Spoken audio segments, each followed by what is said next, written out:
মশির ভাই, হ্যালো, আমি মনি, সীমামণি।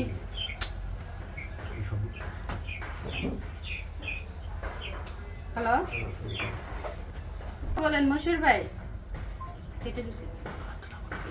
আচ্ছা আপু, এই যে মশিউর ফোন করছে না, কি কারণে?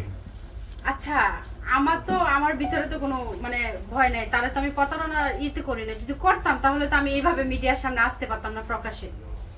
তো আমি যদি তাকে জোর করে যদি কোনো কিছু করে থাকি, তাহলে সে কথা বলো, মিডিয়াতে মুখ খুলুক, সে আমার বিরুদ্ধে মুখ খুলুক, আমি তাকে জোর করে কোনো কিছু করছি কিনা সে মুখ খুলুক। সে এইভাবে আত্মগোপন করে রয়েছে কেন? আচ্ছা, ওরই ছিল, ও আমার এই কথা বলছে যে আমরা যে মানে যাচ্ছি, এই কথা কিন্তু কাউকে বলা যাবে না। যদি বলছো তাহলে তুমি তোমার মেয়ের মরা মাথা খাবা, আমার কাছে রেকর্ডিং আছে। এটি সব আমি আপনাদেরকে হোয়াটসঅ্যাপে দিব। ও যা যা বলছে এবং এই কথা বলছে যে আমি যদি তার প্রস্তাবে রাজি না হই, সে ছাদের থেকে পড়ে আত্মহত্যা করবো এবং বিষ খাবে। আবার ও নিজের মুখে বলছে তুমি তো আমার কাছে আসতে চাইছো না, আমি তো তোমার রাখার জন্য অনেক জোর জবস্ত করছি।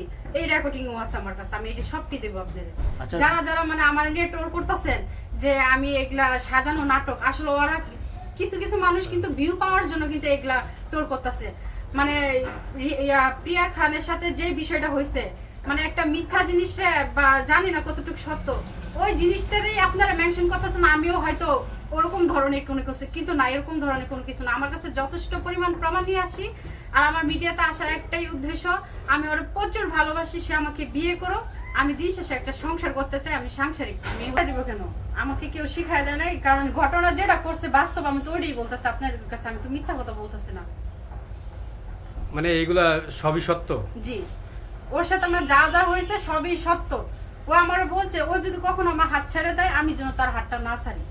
আর এই কথা বলছে আমার বাবা মা, এর আগেও 2-3টা এরকম ঘটনা ঘটছে, টাকা পয়সা দিয়ে মিউচুয়াল করছে। তোমার যদি ওরা অনেক টাকাও হাতে, তুমি টাকার মধ্যে কখনো মিউচুয়ালে যাবে না।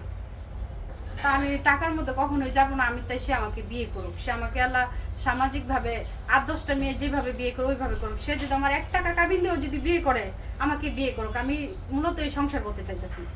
আমার যদি তার কাছ থেকে টাকা পয়সা যদি আত্মসাৎ করার ইচ্ছা থাকতো, তাহলে তো ওরা অনেকভাবে আমি ফাঁসে, এর যদি একাধিকভাবে আমার বাসায় গেছে, আইসে, বিভিন্ন জায়গায় নিয়ে গেছে।